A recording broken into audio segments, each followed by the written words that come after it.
శ్రీమాత్రే నమ. జయ గురు దత్తాత్రేయ నమ.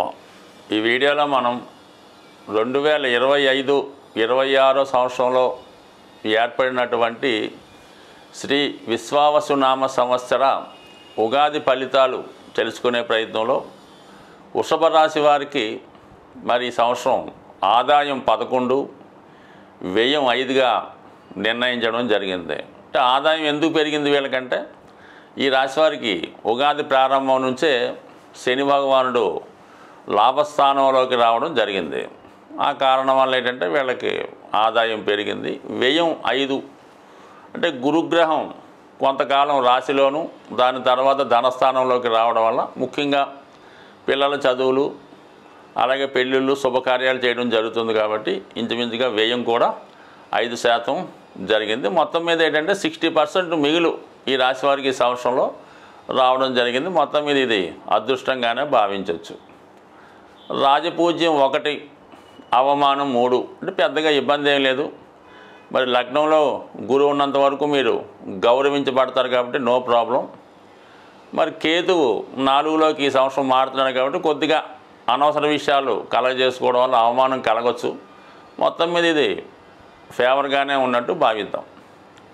ఇక మెయిన్గా గోచార ఫలితాలు పరిశీలించినప్పుడు అందరికన్నా వృషభ రాశి వారికే ఈ ఉగాది బాగా కలిసి వచ్చిందని చెప్తాను నేను. దానికి కారణం మరి శుభగ్రహమైనటువంటి గురువు రాశి అందే సంచరించడం జరుగుతుంది. అంటే మే 15 వరకు రాశి అందు ఉన్నటువంటి గురువు జాతకుడిని ప్రతి పనిని సరిగ్గా చేసుకునేలాగా మార్గం చూపుతూ ఉంటాడు. అలాగే తనను తాను సంస్కరించుకుంటూ తన వారిని కూడా సంస్కరించుకోవడం, ధర్మాన్ని కాపాడుతూ ధర్మాన్ని రక్షించే విధంగా వ్యవహరించడం జరుగుతూ ఉంటుంది. అంటే 1, 5, 9 అయినటువంటి ధర్మ త్రికోణాన్ని గురువు శుభపరచడం వల్ల మరి శుభ ఫలితాలు ఇవ్వడం, పూర్వపుణ్యాన్ని ఇంకా పెంచుకునే ప్రయత్నం చేయడం, అలాగే భాగ్యాన్ని ఈ జన్మలో చేసే పుణ్యానికంటే దైవాన్ని పూజించడం, మన యొక్క సాంప్రదాయాన్ని కాపాడడం జరుగుతుంది. మే 15 తర్వాత ధనస్థానంలోకి సంచరించడం జరుగుతుంది. ఇది కూడా ఒక అదృష్టం మాట. ఇంచుమించుగా మనకి 1 నెల తప్ప ఈ ఉగాది అంతా కూడా మనకి అంటే మే 15 నుంచి మళ్ళీ ఉగాది వరకు ధనస్థానంలో గురుగ్రహ సంచారం అంటే మధ్యలో 1 నెల వక్రించి కర్కాటకంలోకి వెళ్ళి మళ్ళీ బ్యాక్ రావడం జరుగుతుంది. అది ఇంచుమించుగా అక్టోబర్, నవంబర్లో జరుగుతుంది. బట్ ఏదైనా లాభాధిపతి ధనస్థానం ఇంచుమించుగా ఈ సంవత్సరం అంతా కూడా ధనలాభం అన్నది చాలా జాతకుడికి అనుకూలంగా ఉంటుంది. అంటే ఈ గురువు అష్టమ లాభాధిపతి ఆకస్మిక ధనలాభానికి కారణమవుతుంటాడు. గతంలో మీరు ఎవరికన్నా రుణం ఇచ్చి ఉన్నా లేదంటే ఏదైనా స్థిరాస్తి కొనినా అది విపరీతంగా పెరుగుతుంది. ఈ చిట్స్ అలాగే ఫిక్స్డ్ డిపాజిట్స్ ఇవన్నీ కూడా మెచ్యూర్ అవ్వడం వల్ల ఆకస్మిక ధనలాభం కలుగుతుంది. అలాగే గుప్తధనం లభించే అవకాశం ఉంది. అంటే మీది కాని సంపద మీకు లభిస్తుంది. అది ధన రూపంలోనే కాకపోవచ్చు, అది విద్యా రూపంలో కావచ్చు, ఏదైనా ఒక అదృష్ట రూపంలో కూడా మీకు ఒక గొప్ప సంపద మీ కుటుంబానికి కానీ మీకు కానీ లభించే అవకాశం ఉంది. మీ వాక్కుకి విలువ పెరుగుతూ ఉంటుంది. ఇది ముఖ్యంగా ఉపాధ్యాయ వృత్తి, న్యాయవాది వృత్తి, ప్రవచనాలు, శుభకార్యాలు చేసేవాళ్ళు, జ్యోతిష్కులకి చక్కని ఫలితం. అంటే ధనస్థానంలో గురువు, ఏకాదశ స్థానంలో శని, మరి ఇంతకన్నా అదృష్టం అన్నది సాధారణంగా ఎప్పుడో కానీ రాదు. ఏదైనా వీళ్ళకి అదృష్టంగానే భావించవచ్చు. గురుబలం చాలా అనుకూలంగా ఉంది. నెలంతా ఈ సంవత్సరం అంతా కూడా లాభస్థానంలో లాభస్థానంలోకి శని భగవానుడు ఉగాది నుంచి రావడం వల్ల చాలా వరకు భాగ్య రాజ్యాధిపతి లాభస్థానం అంటే ఒక విధంగా తండ్రి గారి సహకారం, అదృష్టం కలిసి వస్తుంది. ఇక వృత్తిలో అభివృద్ధి, ప్రమోషన్ అంటే చాలా కాలంగా ఆగిపోయినటువంటి వృత్తిలో అభివృద్ధి వస్తుంది. స్వతంత్రంగా ఈ సమయంలో మీరు ఏదైనా కొత్తగా వ్యాపారం చేద్దామనుకున్నా, ఒక వ్యవహారం చేద్దామన్నా, ఏదైనా ఒక గొప్ప పనిని సంకల్పించడానికి ఇది చాలా అనుకూలించే సమయం.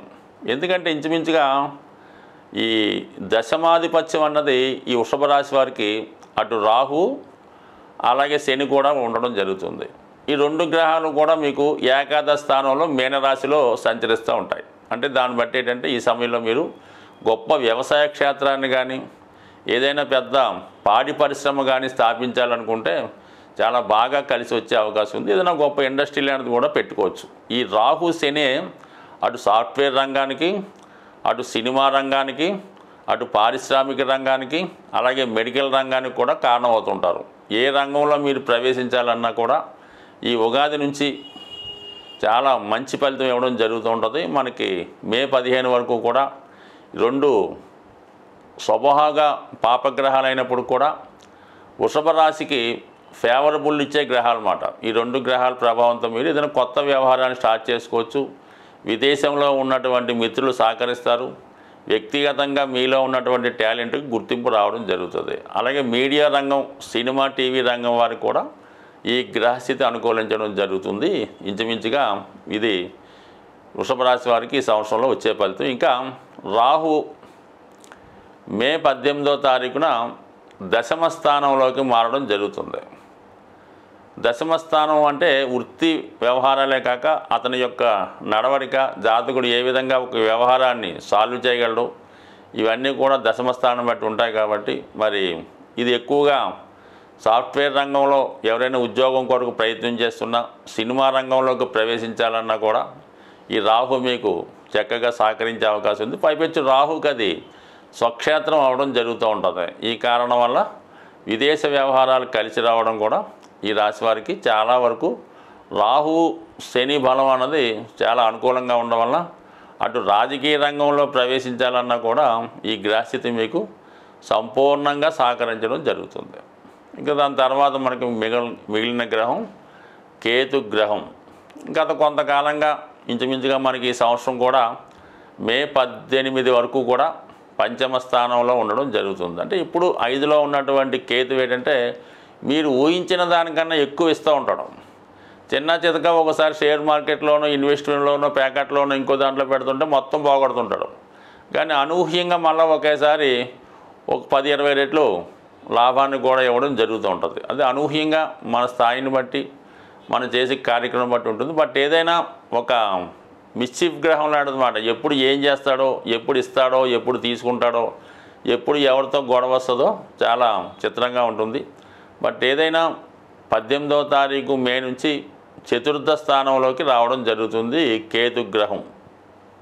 సింహరాశిలోకి కేతుగ్రహ ప్రవేశంతో ఈ రాశి వారికి స్థిరాస్తి సంబంధించిన వ్యవహారాల్లో కొన్ని ఇబ్బందులు లాంటివి తలెత్తే అవకాశం ఉంటుంది. ఉన్న స్థిరాస్తి అమ్మడం కానీ, వేరే చోట స్థిరాస్తి కొనడం కానీ, ఉమ్మడిగా ఉన్నటువంటి ఆస్తి విభజించుకోవడం కానీ జరిగే అవకాశం ఉంది. బట్ ఏదైనా మీ పేరుతో ఈ సమయంలో ఉన్నటువంటి స్థిరాస్తి కొన్ని మార్పులకి లోనవడం జరుగుతూ ఉంటుంది. అంటే మీ పేరుతో ఉన్నటువంటి ఆస్తి మీ పిల్లలకి రాయడం కానీ, స్థిరాస్తి మీద ఒక చోట అమ్మి వేరే చోట కొనడం కానీ, ఇటువంటి మార్పులు స్థిరాస్తి వ్యవహారాల్లో చాలా వరకు జరిగే అవకాశం ఉంది. అంటే మొత్తం మీద ఏంటంటే ఈ రాశివారికి అటు రాహు కేతువులు చాలా వరకు 4-10 యాక్టివేట్ చేయడం జరుగుతుంది. అలాగే మరి శని గురువులు ధన ఏకాదశ స్థానాలు యాక్టివేట్ చేయడం వల్ల చాలా వరకు ఈ ఉగాది ఈ మన వృషభ రాశి వారికి వారి జీవితంలో ఒక గొప్ప మరుపురాని సంవత్సరంగా మిగిలిపోయే అవకాశం ఉంటుంది. బట్ ఏదైనా వాళ్ళు వెళ్ళే ప్రయాణం బట్టి, చేసే కార్యక్రమాలు బట్టి ఉంటుంది. ఎందుకంటే ఇక్కడ రాహువు ఎప్పుడు కూడా కొద్దిగా ఇల్లీగల్ యాక్టివిటీస్ని ప్రోత్సహిస్తూ ఉంటాడనమాట. అన్యాయంగా ధన సంపాదన చేయాలని, మన నిజాయితీగా కాకుండా అక్రమ మార్గంలో వెళ్ళాలని ఒక స్థాయిని మించి కోరుకోవడం జరుగుతూ ఉంటుంది. దానివల్ల కొన్ని సందర్భాల్లో జాతకుడు నియమాల్ని, నీతిని తప్పి ప్రవర్తించడం జరుగుతూ ఉంటుంది. అది టెంపరీగా లాభాన్ని ఇచ్చినప్పుడు కూడా ఫ్యూచర్లో దాని ప్రభావం జాతకుడి మీద పడి అది జాతకుడి యొక్క కీర్తి ప్రతిష్టలకు కానీ, వ్యక్తిగత జీవితానికి కానీ భంగం కలుగుతూ ఉంటుంది. కాబట్టి సాధ్యమైనంత వరకు రాహు ఫేవర్గా ఉన్నప్పుడు నిజాయితీగా వ్యవహరించడమే మంచిది. ఏమాత్రం బ్యాక్ డోర్లో ప్రయత్నించినా తర్వాత వచ్చే ఇబ్బంది జాతకుడి జీవితంలో తలెత్తుకోని విధంగా చేసే అవకాశం ఉంది. ఈ ఉగాది సందర్భంగా 12 రాశుల వారికి చక్కని పరిహార మార్గం తెలియపరచడం జరుగుతుంది. సాధారణంగా ప్రతి ఒక్కరికి ఉన్నటువంటి సమస్యల్లో ఆర్థికపరమైనటువంటి సమస్య, రుణ బాధలు, ధనం సరిపోవడం ఒకటైతే, మరి కొంతమందికి అనారోగ్యపరమైనటువంటి సమస్యలు, హెల్త్ ఏదో రకంగా ఇబ్బంది పెడుతుంటుంది. అంటే సాధారణంగా ఈ అనారోగ్య సమస్యలు బయట వారికి అర్థం కావు. ఆరోగ్యంగా ఉన్నవాడికి అనారోగ్య సమస్యల గురించి పెద్ద అలాగే అనుకుంటాడు తప్ప పెద్దగా ఇతనికి దాని గురించి పెద్ద బాధ ఉండదు. అనారోగ్యంతో బాధపడుతున్న వాడికి ఆ బాధ తెలుస్తూ ఉంటుంది. అలాగే ఆర్థిక పరంగా బాగుండి ఎటువంటి లోటు లేని వాడికి ఆర్థిక సమస్యలు అర్థం కావు. ఆర్థిక సమస్యలు ఎలా ఉంటాయి, అది ఉండడం వల్ల ఏ విధమైన ఇబ్బందులు ఉంటాయని కొంతమందికి అర్థం కాదు. ప్రస్తుతం ఉన్నటువంటి జనరేషన్లో చాలామందికి, అంటే ఇప్పుడున్నటువంటి పిల్లలు, చదువుకున్న పిల్లలు ఉన్నటువంటి జనరేషన్లో ఉన్నటువంటి స్టూడెంట్స్కి అసలు ఫైనాన్స్ ప్రాబ్లం అంటే తెలీదు, అసలు ఆకలి అంటే ఎలా ఉంటుందో కూడా తెలీదు. అంటే ఇది ప్రస్తుతం వీటన్నిటికీ ఏదైనా చక్కని ఆరోగ్యం, మంచి ఫైనాన్షియల్ పొజిషన్ ఇవ్వాలంటే దానికి మనం ఆరాధించవలసినటువంటి గ్రహం, ఏకైక గ్రహం సూర్య భగవానుడు. సూర్య భగవానుడు అనుగ్రహం ఉంటేనే ఈ రెండు, ఆరోగ్యం, ఐశ్వర్యం రెండు కూడా లభిస్తాయి. మిగతా గ్రహాలు ఎలా ఉన్నా మనకు అనవసరం. ఒక్క రవి బలంగా ఉంటూ రవిని పూజించుకుంటే 100% ఆర్థిక సమస్యలు, అనారోగ్య సమస్యల నుంచి బయటపడవచ్చు. అందువల్ల ఏంటంటే మరి ప్రతి ఒక్కరూ కూడా ఈ ఉగాది నుంచి సూర్య భగవానుడిని ఆరాధిస్తూ ప్రతిరోజు సూర్య నమస్కారం చేసుకొని ఆదివారం నియమంగా ఉండడం.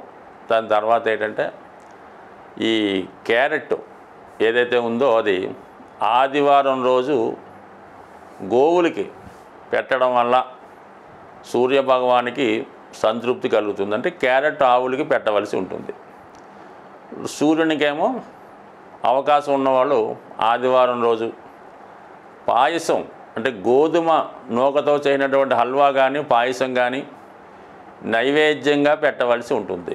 పెట్టిన ప్రసాదాన్ని మీరు స్వీకరించవలసి ఉంటుంది. అంటే సూర్యభగవానుడికి దంతాలు, పళ్ళు ఉండవన్నమాట.